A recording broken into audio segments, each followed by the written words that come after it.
everyone. Welcome to First Things First. I'm Jenna Wolfe. That's the Hall of Famer Chris Carter. This is Nick Wright. How's everybody doing today? Doing great. CC, I got a little bit of bad news that you're not privy to yet.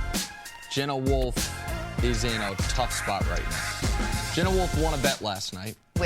With me. That's a good thing. Yeah. You know what's a bad thing and what's a bad sign? And Chris Carter, you'll know what I'm talking about here. When you lose a bet, you feel terribly. This morning, winning the bet, your emotion was, oh, I should have bet more. I'm turning into... Oh, she's hooked now. What are they called? Bettors? When the winning bets don't feel good because you didn't bet enough, that's the beginning of reeling you on in. I was a normal, healthy person before I met your partner over here. My partner over here. Yeah, a lot of people. Right? Added to the graveyard. He has just infected all of us with this. All I'm going to tell you is this. Yeah, Nick Wright, too much of Nick Wright can decline the quality of your life. Yes. That's not true. You know what the truth is, Nick? My life is better because you're in it. Oh, thank you very much, Better. Jenna Wolfe. Even more better because you're in it. Thank you very much. It feels your good. Celtics played tonight, by the way, 1-point home underdog, just letting you know. I know. We'll talk more about that later. All right, we just got to move it on in my ear, even though all I want to do is talk about how I need to make my money back. Let's start off our NBA coverage explaining the concept of friendship since we just started it. You know, if Nick's out sick, CC steps up. If CC's sick, Nick steps up. If I'm sick, we're all screwed. Correct. Rockets, Jazz, Game 5. James Harden, a little bit sick, not feeling great, so who steps up? His on-court BFF, Chris Paul. Stepping up big. Wow, what a night for Chris Paul. 41 points, 20 of those points in the fourth quarter. He also had 10 assists, 0 turnovers, best game of the postseason career for him. Monkey off back, I would say. Rockets are in the conference finals. Here is James Harden on Chris Paul's performance. Unbelievable. I mean, you know, he went out there and took over the game, you know, and especially for an opportunity like, you know, he's never had before. He went to go get it. You know, he put us all on his back and said, listen, you know, I got us. That's big time right there. It's a big time performance. He got in his bag and, you know, he called everybody off. He said, you get out the way, I'm gonna put us on his back. He had that look in his eyes. Here you go. I mean, if he has a, I don't care what you say. But, you know, and if he has that look in his eyes, you know, every single night, he's a problem. This is one of those stories that you're happy after the game. Yes, you can talk about the win, but it's nice that there was a story being weaved throughout this, and it was Chris Paul. CC, does Chris Paul's really just an amazing game change, his Game 5 change your perception of the arc of his career? It's not going to change my perception, but I think it's a good question because there are people out there that would like to say that Chris Paul, he's been the type of player that should have gotten to a finals by now. It's not going to change my opinion. I've always thought he's a phenomenal player. He's been in some special situations that I wouldn't think. I didn't determine after those situations Chris Paul's not a clutch player. But when you don't get to a conference final, that's what they're going to do in the NBA. If you're a dominant player, because you're on the court so much in the playoffs, they give you more credit and more responsibility for the wins and the losses. And Chris Paul typically being the best player on all the teams he's been on. But what he did last night was phenomenal. Because with the spotlight being on Houston as far as the coach, there's question marks. Can he get it done? This team, even with 65 wins, can they get it done? Chris Paul, is he really a clutch player? You know, James Harden, is he clutch? So for me, it was phenomenal to see, and it was phenomenal to see the league MVP take the back seat. Didn't mind. And that was something I didn't think Harden had in his game until Chris Paul was added to the Houston Rockets. So it was phenomenal to see someone like Chris Paul, because knowing Chris Paul, knowing his family and everything, he's a great guy, all right? Now, he's got a reputation with some of the coaches and teammates that he might rub them a little bit the wrong way, but off the court, he's got a great reputation. It's nice to see him get some playoff success. He is a great guy and a great player. I believe when it is all said and done for Chris Paul, there will be 2 point guards, Magic and Oscar, clearly better than him, and then you will be able to make an argument for him versus everybody else. Stockton, Isaiah, Kidd, Steph, Nash, whomever, Iverson, whomever you love. I think Chris Paul has been on that type of trajectory since basically year 2 in New Orleans, since his amazing early success when he almost won a league MVP when his second best player was David West. But you couldn't disregard the fact that no player in the history of the NBA had played more playoff games without making a conference finals. That was there. That was a real thing. No matter what the advanced metrics say about him, no matter what all his teammates say about him, no matter what the eye test says about him, to be that great and to never make the Final Four was going to be a problem for him. So it's like he was the best player in golf. He's the best player not to win a major. Sure. Right? Absolutely. That's the way we could look at it. Absolutely, because right now I don't know if people would say Chris is the best player to never win a championship, but he certainly was, in my eyes, the greatest player in league history to never make a conference finals. And so, Jenna, the fact that he made it, but made it the way he did, with the greatest offensive quarter of his career. Never had he scored 20 in a quarter before last night. The first 40-point, 10-assist, 0-turnover game in NBA playoff history, right? It had never happened before. So for him to make it and make it that way, I felt great about it because I do love this player, and I think he's deserved some postseason success. So we know the 41 points, and it stands out, and the 20 points in the quarter, and that stands out, and that's great. How underrated is Chris Paul defensively?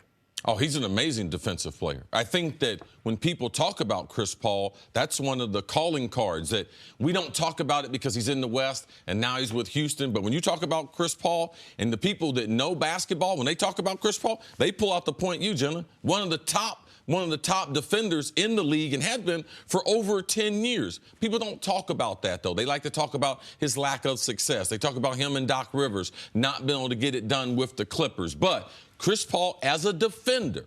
Now, as we move on to the conference finals, we're getting ready to see. Because him and Harden versus Clay and Steph. And not only Houston's ability to be able to close games a different way, which they did last night with Chris Paul, their ability to be able to defend the backcourt of Golden State is better than ever. And on the defensive point, which is a great point to bring up, because if you're not a rim defender, we don't have a lot of great metrics, counting stats or advanced stats to quantify how good you are defensively. There's the steals category, but some people would say a lot of the guys with the average of the most steals are some of the worst defenders because it means they're gambling, they're out of position. Chris Paul, when we talk about the Rockets making the huge jump defensively between last year and this year, it is not just P.J. Tucker and your guy, Luke Richard-Mbah-a-Moute. It's the best defensive point guard of a generation. That's who Chris Paul has been. First-team All-NBA defense year in, year out. And you don't always get what you deserve in sports, but Chris Paul a few years ago hit a buzzer beater in Game 7 to beat the Spurs. And I thought, okay, well, that will remove all of the choker stuff from him. But it didn't. They blow a 3-1 lead. Yep. He had the tough series against OKC at the end.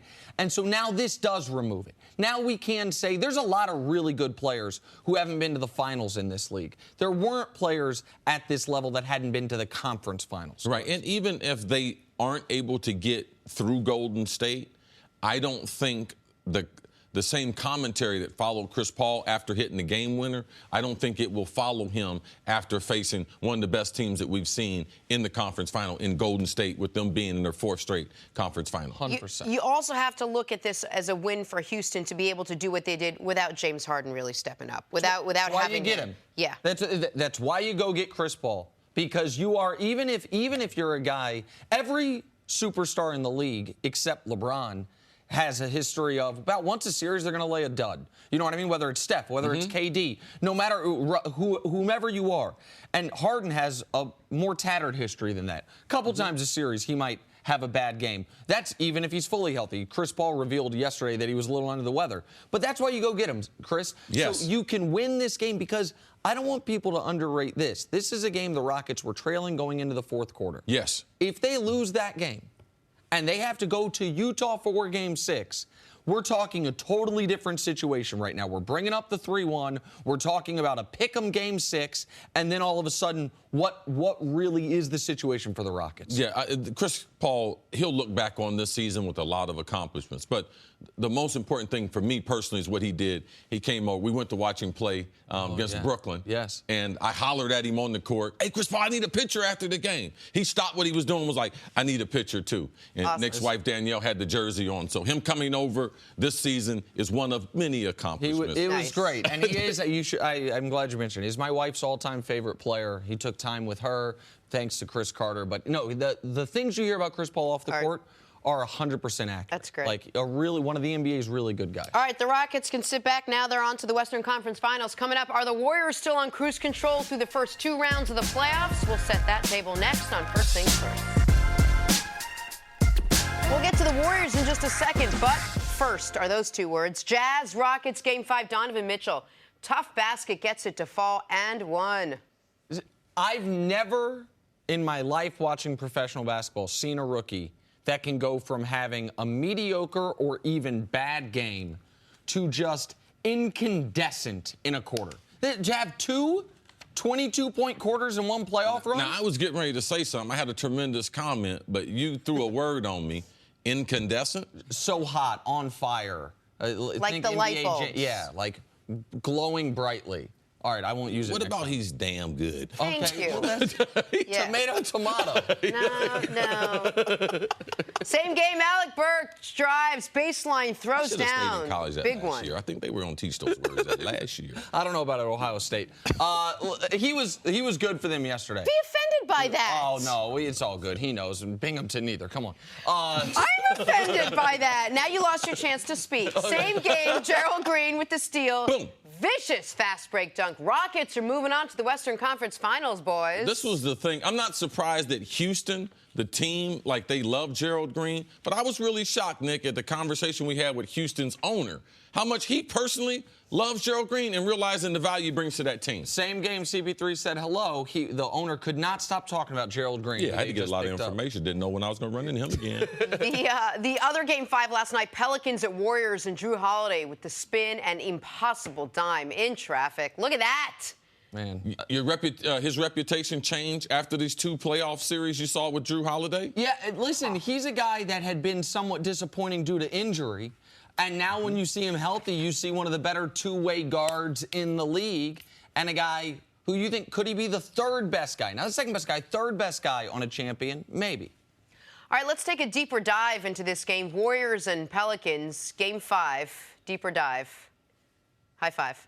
Golden State's 4 stars combined for 94 of their 113 points. 94! As the Warriors cruise to a win and a gentleman's sweep, Steph Curry leading the way with 28 points. It is just his 4th game back from his knee injury. Here's his teammate on getting Steph returning to form. I think Coach did a great job, though, just, giving him a little bit here and there. And then tonight, really just letting him go. And you see, when you let the dog off the leash, what happens. I feel good. I feel confident what I'm able to do out there.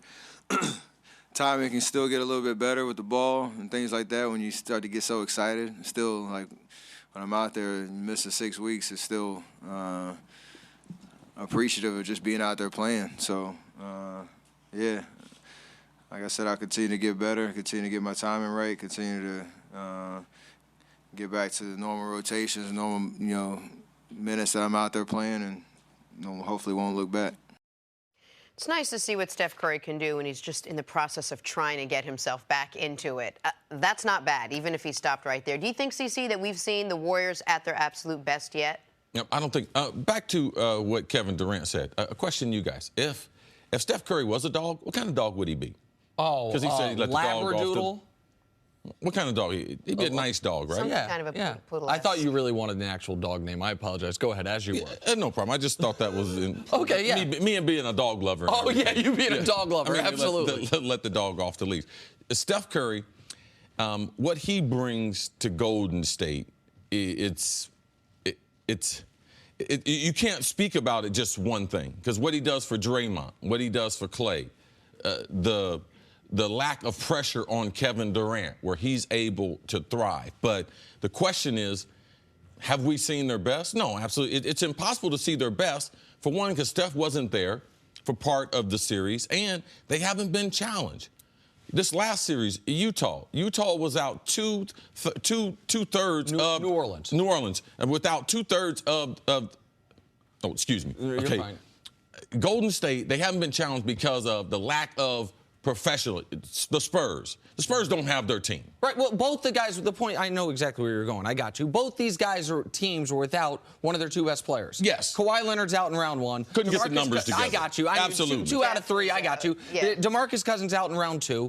And these were series where the Warriors were overwhelming favorites going into each of them. And so what we saw them, in my opinion, at their best in moments. The couple times these games are close at halftime, except for game three, what did we see? The Warriors come out in the third quarter blitz and beat the brakes off you. They started the third quarter last night 25-4. Like they have now played 92 games this year. Mm-hmm. They have given full effort for 48 minutes, 0 times. But because they have the ability to literally turn it on when they want to turn it on, when they feel like they need really to. do. So I just don't believe you can be at your best until you're challenged. That's either by a coach, either by the talent that they have. And we know the Spurs, shorthanded. We know the Pelicans, the lack of depth, the lack of shooters that they have, lack of bodies that they can throw at Kevin Durant. So, no, I'm not disappointed in what they've done. I think they've done well getting Steph back in. I like the fact that he did more, and we saw his best in last night's game. But Harden and Chris Paul and what they provide for Houston will bring out the best in Golden State. I believe we will see their best basketball. One guy has been at his best this postseason, Draymond. Draymond has been, when Steph was gone, Draymond, not Kevin Durant, Draymond said, I am going to claim the mantle of emotional leader of this team, defensive leader of this team, heartbeat of this team. You saw Draymond Green, whether it was texting Kevin Durant at 4 a.m. before Game 4, saying, we need a huge game from you, and KD responding with 38 points. Whether it was Draymond Green taking on the challenge of, yeah, you want to start the Hamptons 5? I'll guard one of the 6 best players in the world, Anthony Davis, and do my best. Whether it was Draymond Green being peacemaker, when KD last night got upset because he thought someone stepped under his feet, and Draymond grabbing KD before he could do something foolish. Draymond this postseason now is giving you 13, 12, and 9. He's almost averaging a triple-double for the postseason. He just did average a triple-double for the series, the first Warrior to ever do it. Draymond's been extraordinary. The rest of the Warriors have been good when they've needed to be. Extraordinary, yes, but also the one word that this Warriors team, I think, needs to focus on, consistent. He's actually, of the 4, he's been the most consistent throughout the postseason. Not too high, not too low, on both sides of the ball. And I think if we're going to look at one player of the 4 to be the guy that was going to hold everybody together, it certainly wasn't going to be Draymond Green. No, but that's what makes him really special, Jenna. And you're right about that. When you talk about consistency based on Draymond's emotion and everything, you're not going to look at KD, Steph, and Clay and be like, wow, the most consistent guy is going to be Draymond. But let's talk about the Pelicans just for a second, because we saw what happened in Game 5. And the narrative with regards to Boogie Cousins has changed a lot over the course of the season. First it was, oh, they'll never win without Boogie. Then it was, hey, they don't need Boogie. Anthony Davis is doing enough on his own to carry this team. Then you saw what happened in this game. I wonder if that has changed at all, and now we're thinking maybe this team does need Boogie Cousins. I think it has changed when you look at the firepower that they have in the Western Conference, and I believe a lot of it will be based on their superstar.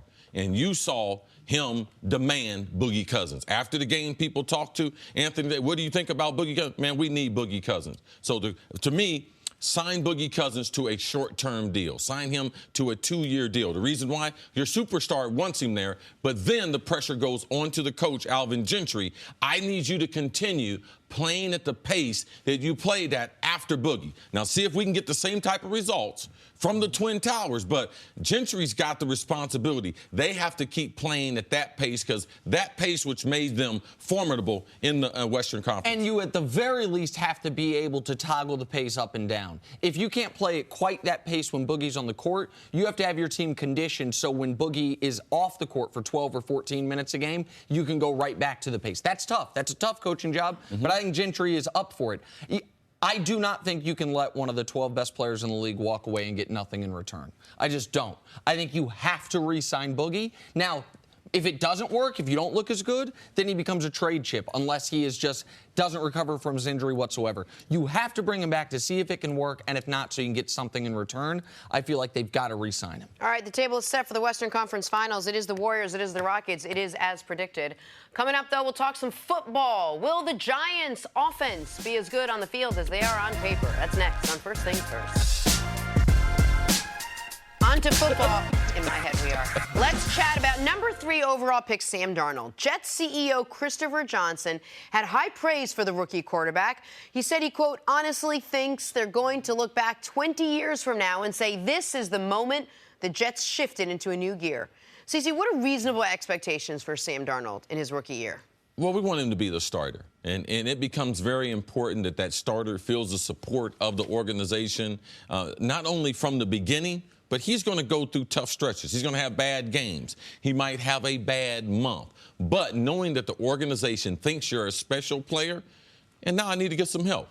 Like, this is a team game. I need some help. I need Sam Darnold not getting hit. I need Sam Darnold developed a lot like Mark Sanchez early. I need the defense try to be dominant. I need an offense that is predicated around the running game. I need a couple weapons that he can be able to throw to. That's how you're able to set up a quarterback. Don't just keep having press conferences, oh, I love this guy, oh, I think this guy is going to be special. No guy is special when he gets hit. And quarterbacks we've seen, if you want to talk about stunning the growth of a young quarterback, you let him get sacked 60 times David Carr. his rookie year. Like, that is not what they are built for. They're not used to it. And if the Jets, if they want to support him, that's what they need to do for Sam Darnold. And it'd be help if their number 1 receiving option gets his warrant situation cleaned up as well. Here's the deal. I think year 1, what's fair expectations? Start at least half the games and stay healthy.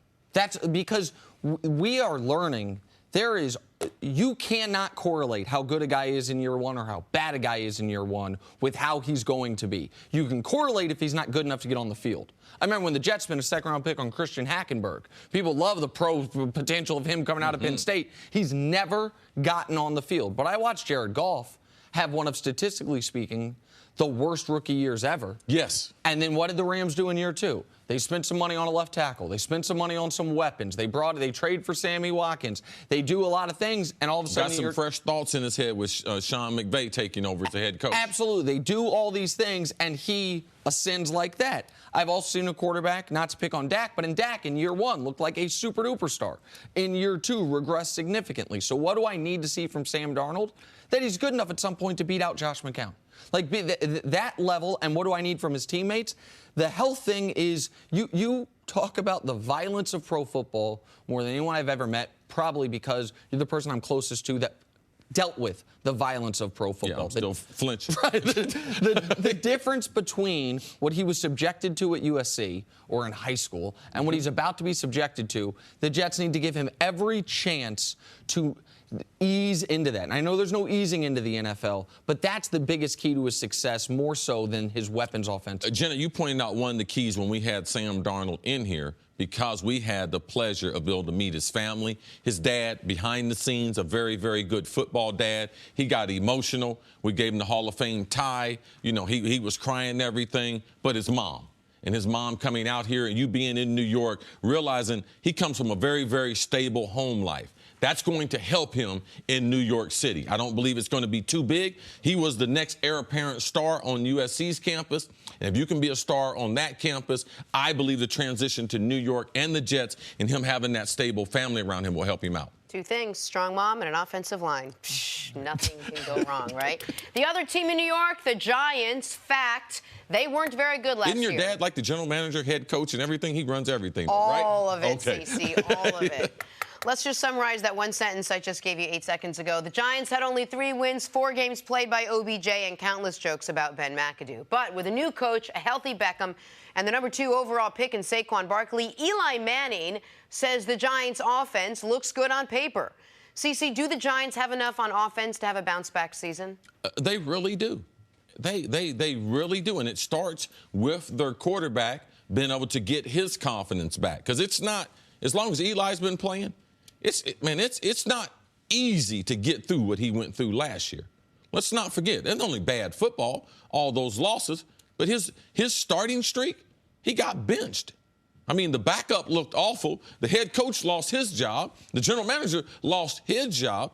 Now we got all new people for Eli. Like, man, this is a make or break year for Eli Manning, a guy who's won 2 Super Bowls. So, yes, it starts on paper. Does Eli have confidence in what they're doing? They spent their resources to give him some protection. So I believe this is a very important offseason for the New York Football Giants.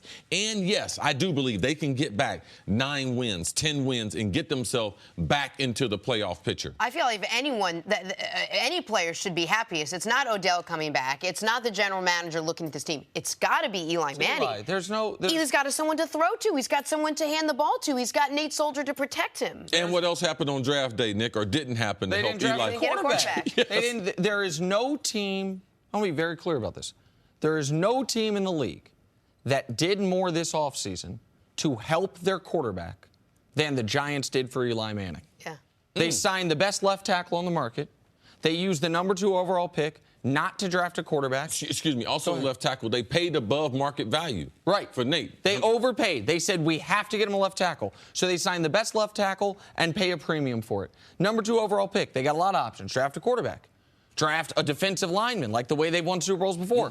Trade back. Get future picks and less super blue chip prospects. The 12th pick and the 21st pick, whatever it is. No. We're going to give you the best running back, the best highest rated running back to come out of college in arguably a decade. I think he's rated higher than Zeke was. Doesn't mean he'll be that player, but as far as what they see of him as a pro. And while they didn't give him this, oh, yeah, by the way, one of the 3 best receivers in the league. He's coming back as well. No one had more. Oh, and by the way, we're going to hire an offensive-minded head coach, a guy that built things in Minnesota offensively. Who believes in you. Who believes in you. They have done everything you can ask to do for a quarterback. So the question is now Eli. And I go back to the same list I had yesterday when we talk about the quarterbacks in the NFC. Hey, man, oh, man, oh, man. There are 7 quarterbacks that are outstanding. Rodgers, Breeze, Wilson, Wentz, Ryan, Cam, Kirk. There's another half dozen. I didn't even mention Matt Stafford, Jimmy Garoppolo, Jameis Winston, Jared Goff. Like, where does Eli fall in the pecking order? Because the Giants have enough skill position guys, and I would argue high-level talent on defense if they play to their talent. Yes. That with average quarterback play, which is what they had 2 years ago when they went to the playoffs, they're fine. But it's very hard to survive in this league with well below average quarterback play. So that's the question for Eli. Who is he with now the pieces in place, theoretically a healthy team, and an improvement at head coach? And he definitely has the best running back situation that he's had since he's been a Giant, as far as a guy that can do all things for 3 downs. And I believe that has to be able to help Eli's confidence. When you look at the quarterbacks in the NFC, it becomes important, man. They need to get Eli off to a good start. Like, people don't study the NFC. You need to start looking at those quarterbacks. So you start looking at matchups. Who can win divisions? Who can advance to the conference championship? Who can represent the NFC in the Super Bowl? Man, that quarterback can't be a detriment to the team. And that's what we have seen with Eli Manning. Isn't it funny how far we came from where we were midway through last season? Eli's terrible. Eli's getting benched. Maybe he's lost it. He's got nothing left. The team benched him. I mean, I didn't get the blessing from the owner, but the general manager and the coaches. And now we're starting this season with, we're going to anoint Eli, give him all the tools he could put him at, and now go out and play football, Eli. Eli earned that level of deference with the 2 championships. And now we are going to see if he can pay it forward to a degree. Yeah. There are a lot of things the Giants could have done that would have been not unfair to Eli, but would have been, for lack of a better term, like mean to Eli. Like, oh, listen, we're going to hire a defensive-minded head coach, or we're going to draft your replacement, or even draft Bradley Chubb. Or they did everything in their power to help him. We'll see if he is. They could have traded Odell Beckham. There's another one. I didn't even think about that. They could have used the 34th overall pick, 2nd pick of the 2nd round. They used it on a guard. So you get one of the best guards available, you get the best veteran left tackle available. They could have said, Eric Flowers is just fine. Don't even worry about it. Okay, 100%. that would never have happened. But they could have. I mean, there's a lot of things they could have done. Eli couldn't have scripted an offseason better for him, and then we'll see if he can take advantage and I hope the Giants, I hope they reach out to Eric Flowers. I'm glad you mentioned his name, because with Nate Solder playing left tackle, you get one of the best guards in the draft, Hernandez, I think from Texas. Will Hernandez. Will Hernandez, and you get him. If we can move him back to right tackle, and don't put the pressure on him. Yeah. He's in the 5th year of that first contract. I believe you're better off with him on the roster. I know he's not participating in the offseason workouts, but if the Giants at their best means their draft pick has the mindset, I'm going to come in and play this last year with Nate kind of mentoring him and taking over the responsibility at left tackle. Here's a question for you guys. So now that the offense is set for the most part where it is, where does Pat Shurmur fit into all this now? How he works with these weapons, how he uses them, and how much is Eli looking forward to this? As I'm sure. Let's look at Pat, what he did with your boy. He resurrected Case Keenum. He's the one who did it. Their wide receivers, the scheme that he put them in week after week, they were able to take advantage of their talent. Stephon Diggs and Adam Thielen, we saw them develop. Darwin Cook, the rookie from Florida State. Immediately, they had a running game, which they hadn't had since Adrian had moved on. So look for them to do the same thing with the weapons the Giants have and the running back that they have in Barkley. And I'm going to add one other name that I think could benefit the most from Pat Shurmur. Evan Ingram, friend of ours, a guy that I think they have a big bet on via draft capital, and a guy who, when you see what Kyle Rudolph was able to do in Minnesota, I think Evan Ingram's a better athlete than him. I think Evan Ingram, and Kyle Rudolph's an excellent player. I think Evan Ingram, if he reaches full potential, can be that level player or better. How do you use Evan Ingram as a stretch-the-field tight end? That's another part of it, another good weapon for Eli. All right, we're going to take a little break. Coming up on the other side, the New Orleans Saints are going to be missing one of their stars for a couple games next year, and it's not from injury. We'll tell you why next on First Things First. Welcome back to First Things First. Greg Jennings joins us on the television program. Hi, Greg. Good to see you, Greg. I like that suit, man. Thank you, sir. That looks really nice on you. Appreciate it. I apologize, Greg. I made a disparaging golf comment because I'm not a big golfer, and you are a very big golfer. You come to New York, you spend a lot of time golfing. I respect the hobbies, the little things you like to do in your free time. The little things. That was not what we were laughing at, Jenna. We'll tell you off the air what we were laughing at. It wasn't your disrespect of golf. Don't worry about that. Don't worry about that, Jenna Wolf. We'll tell you later. All right, let's talk some football, Greg, because that's a lane I do know about. New Orleans Saints running back Mark Ingram has been suspended 4 games for violating the NFL's performance-enhancing drug policy. He will miss games against the Giants, the Bucs, the Browns, and the Falcons. Ingram rushed for over 1,100 yards last season. CC, I'll ask you, how big of a deal is Ingram's 4-game suspension for New Orleans? It's a huge deal. It's a huge deal not only for New Orleans, because if you look at where New Orleans was last season, before they started, before they drafted Alvin Kamara, before they discovered Alvin Kamara can run between the tackles. Wow.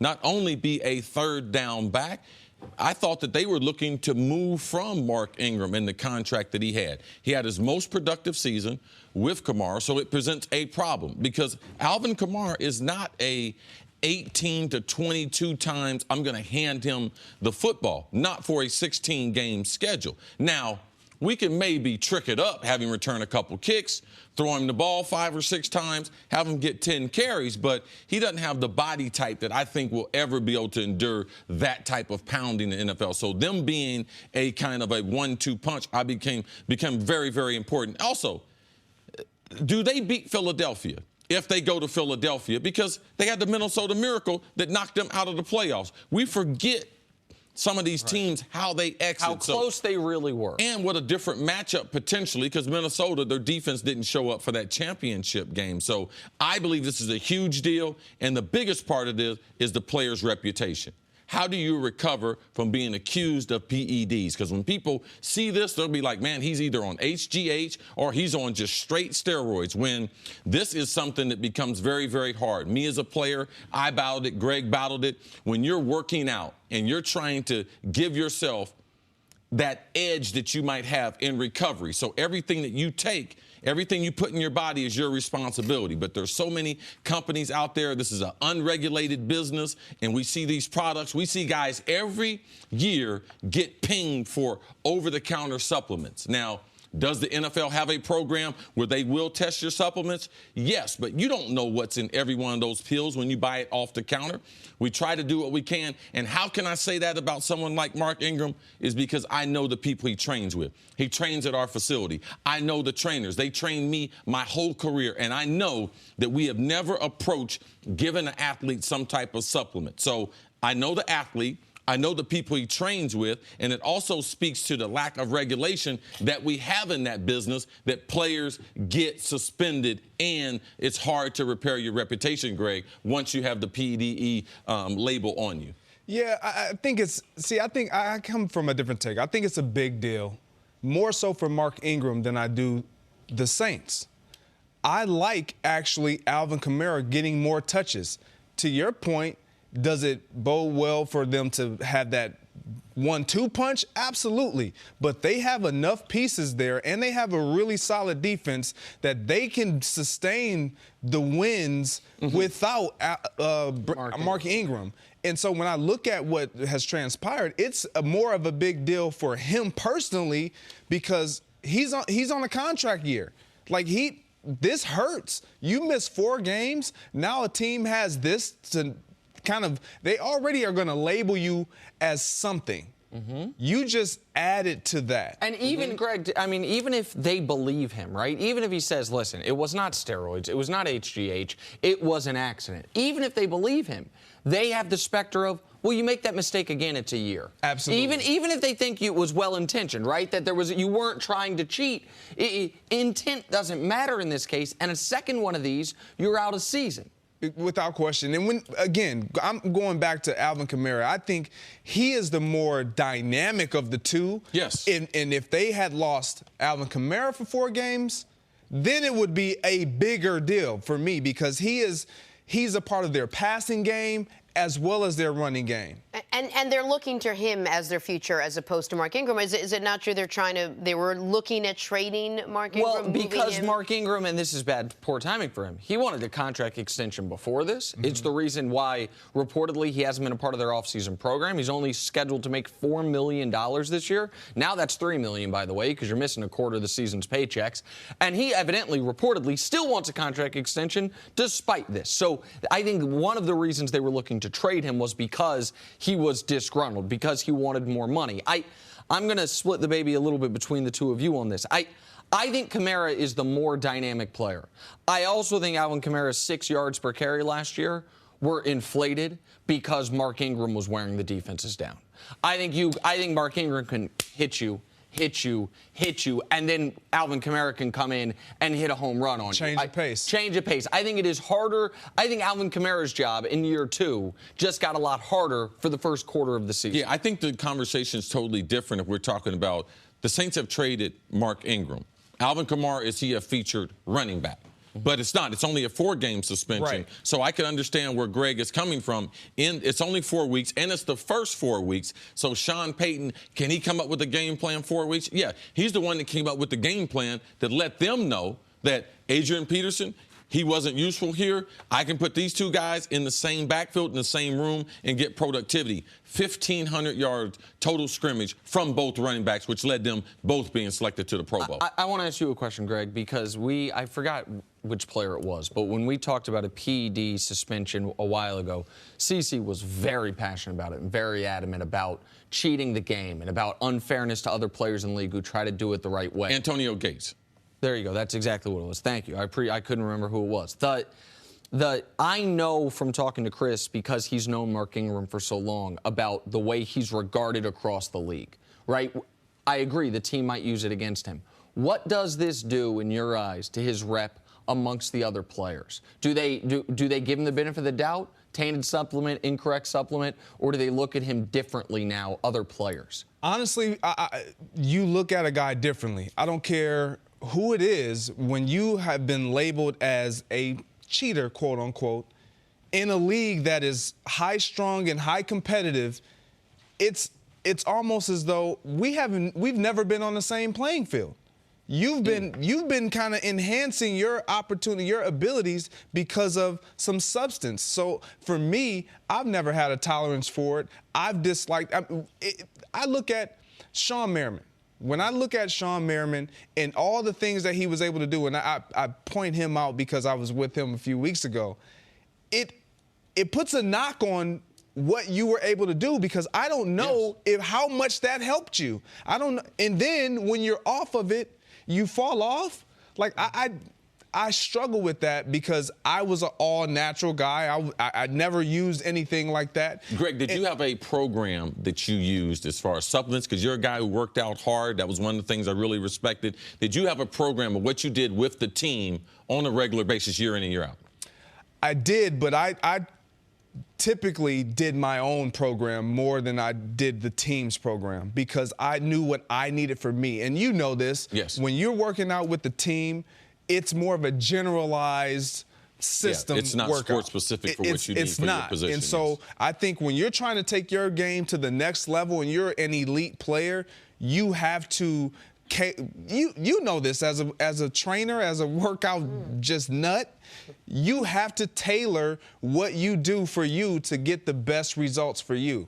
One thing, I was very fortunate because Dr. Lombardo, he ran a lot for Ohio State as one of their doctors. He was involved with the NFL with their supplement program. I would send my supplements to him. They would test the supplements, send me back the results, and let me know it was clear to be able to take everything in that bottle. Right, and the only problem with doing your own program is if you are going to put yourself on your own supplements, which you're seemingly innocent because they're over the counter or whatever it is, you run the risk of something not matching up with what the NFL, and that's 4 games. And that is detrimental to you and to your team. All right, Greg, we'll see you a little bit later in the show. Coming up, how much did Chris Paul impact his legacy last night? That's next on First Things First.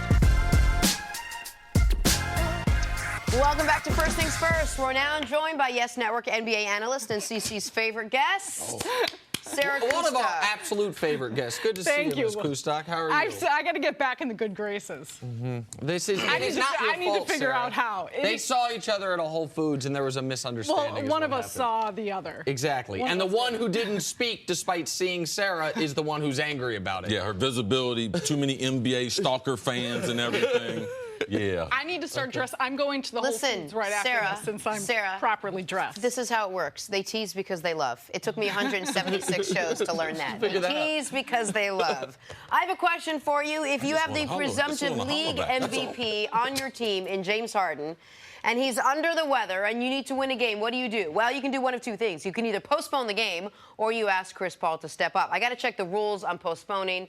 Not sure you can do it. But Chris Paul, man, he was outstanding. Probably played the best game of his postseason career. 41 points, 20 in the fourth quarter. He also had 10 assists and 0 turnovers. The Rockets are in the conference finals, the Western Conference Finals. Here's James Harden on Chris Paul. Unbelievable. I mean, you know, he went out there and took over the game, you know, and especially for an opportunity like, you know, he's never had before. He went to go get it. You know, he put us all on his back and said, listen, you know, I got us.